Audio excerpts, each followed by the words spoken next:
How can I not have a prayer stir up in my heart when my generation seems impossible? Are you not the God of miracles? Are you not the God who made man out of dust and who caused the barren to give birth? Are you not the God who paid for the sins of this world? Are you not the God who loves mercy?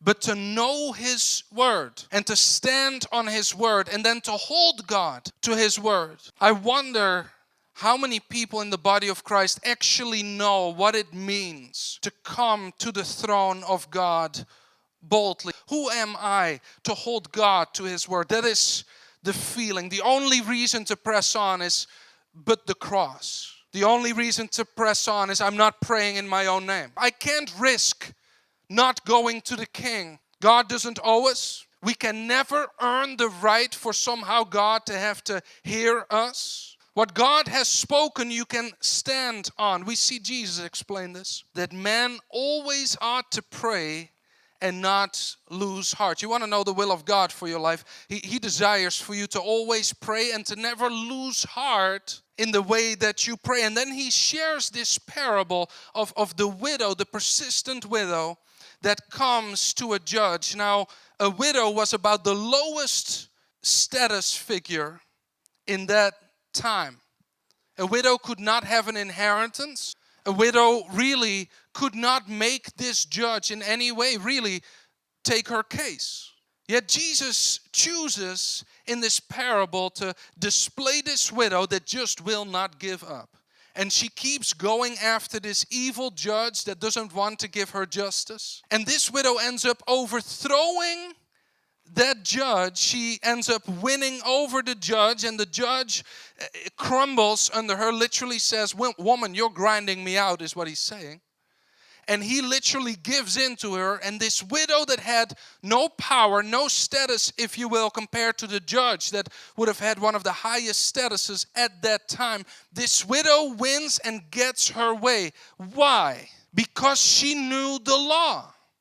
The law that God has spoken was on her side. God had made laws specifically to protect widows, specifically for widows to have provision, specifically for widows to be protected. She knew what God had said, that men would always have a prayer life and be men in their generation. That men would never lose heart, never lose hope, never lose valiancy, not losing divine vision over their generation. That's why He gave this parable, so that His followers would always have a consistent prayer life and never struggle with giving up. Never struggle with not knowing what to say in prayer. That we would run to Him and boldly hold on to what He has said, like this widow did, and see come to pass what God placed in our hearts, what God called us to pray for. This widow was able to overthrow the judge because she knew what God had said. We see the same thing happening in Egypt far before this time. The word tells us God remembered His covenant. That is the outcome of the people of God beginning to cry out. And the word tells us God remembers His covenant. It came to the forefront of the Father's mind, if you will, as if God was saying, now I find faith in the hearts of my people. Jesus Christ fulfilled the law, gave you His righteousness, so that there's nothing for you to fulfill anymore. But He did not abolish the law, so that the blessings of the law are not done away with. Church, in not abolishing the law, Christ Himself brings all of the blessings upon your life. The requirements He fulfilled. And the blessings come upon those who own His righteousness now. Christ gave His righteousness to sinners that do not deserve it. Why? Because they believed on His name for the forgiveness of their sins. If you do not know what God gave unto you to stand on so that you would have a prayer life and not grow weary, if you do not know what He has spoken, you will not know how to hold God to His word, how to hold God accountable to His own word. If you have a hard time believing that every single blessing of the law that once separated you from God because you did not yet believe, that you were forgiven because of the blood of Christ, you still believed that you were guilty because of sin. There was a time where you still had shame. There was a time where you still felt like that widow, no rights, no resources, no way to overthrow this judge. And you did not know the law. You did not know what God had done for you. You did not know what God had spoken. And there is no way to move forward. Those that have been regenerated by the blood of Christ because they believed on Him, they're made part of a new generation. They are regenerated from the generation they were a part of. And now they receive a new identity. They're placed in a new generation, a new lineage. And they're now part of the lineage of Christ. Those that are in the lineage of Christ inherit from Christ. And all those that believe on Him and are placed in His lineage, every single one that receives His righteousness now inherits from Him. What do we inherit? Everything that was His. He died. The inheritance came free. Everything that belongs to Christ is now yours as well. Every blessing that He earned because He fulfilled the law. The Father wanted you to have the righteousness of Christ. If you have His righteousness, you get the blessings that the law has in store for those that fulfilled it. Christ did the work. You simply inherited it. You did nothing for it. Church, you need to know what God says, what He has done, what He has spoken, in order for you to be able to come before Him boldly and to hold God to His word. God will move in His covenant if your heart remembers and you cry out to God and hold Him to His word. In our generation, believers, unbelievers, pastors, church, there is such a demonic oppression on this generation. They want to hope in Him, but there's such a demonic oppression on God's people. Pastors don't know what to do. Believers don't know what to do. They're in a rescue situation. They're hiding, cowering away all together, clumped up and talking about the Lord when they're together. But in the workplace, they're afraid.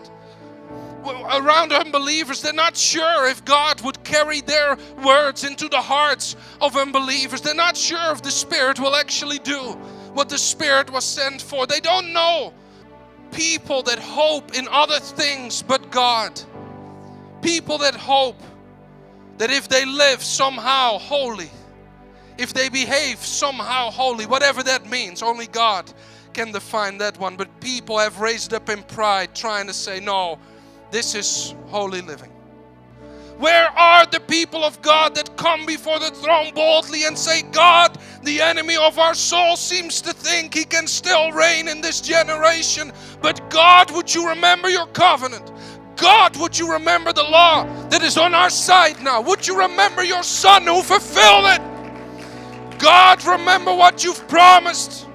God, you said if there's one left found in this nation, the enemy will not stand before you. He will flee 7 ways. Where are the people of God that come before His throne boldly, that remember what God has done, that remember what God will do in this generation? Where are they? But the enemy comes in with distractions to rob your time and to make it ineffective for your eternity. He seems to come and go and just bring fear upon even the people of God in our generation. It's no different from the time of King Jehoshaphat. So much power, seemingly, in the enemy camp. But that man learned to pray a different way at one point in his life. Jehoshaphat tried, just like I believe most people in the body of Christ, he tried to serve the Lord. He made his mistakes. He didn't have a perfect walk. But he begins to remember who his God is. He begins to remember the stories of old. He begins to remember what this God has done. And he begins to almost accuse God. He becomes mindful again of who his God is. And it causes him to cry out in a way that he had not cried out until this moment in his life. And he begins to say, are you not the God who is in heaven, high over every kingdom? Are you not the God who delivers? Are you not the God who sets free? Are you not that God? How can I not have a prayer stir up in my heart when my generation seems impossible? Are you not the God of miracles? Are you not the God who made man out of dust and who caused the barren to give birth? Are you not the God who paid for the sins of this world? Are you not the God who loves mercy? Are you not going to make yourself known in this generation as the God who delivers? God, will you not make yourself known? Who are you? Are you not this God I read about? Are you not this God? Are you not the God who said you would pour out your Spirit and power would come upon your people and they would be your witnesses? Are you not that God?